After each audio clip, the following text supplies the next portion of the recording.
তো চিকেনের পুর দিয়ে দিলাম, ভাজ। তারপরে এটা দিচ্ছি যাতে পুরটা বের না হয়, এদিক দিয়ে একটা ভাজ দিয়ে দিলাম। হ্যাঁ, এই সুন্দর করে পাটির মতো চিকেন রোল।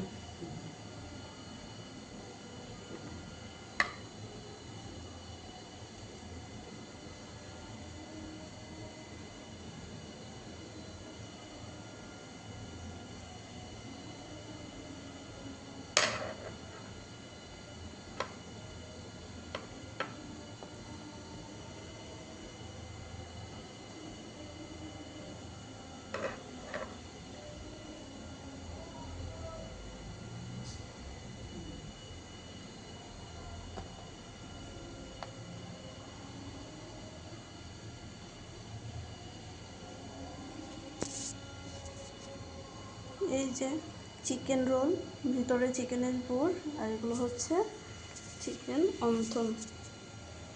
এই যে,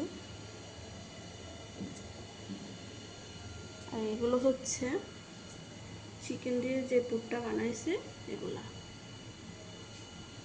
এই পুর দিয়ে চিকেনের পুর, চিকেন রোল অন্থন।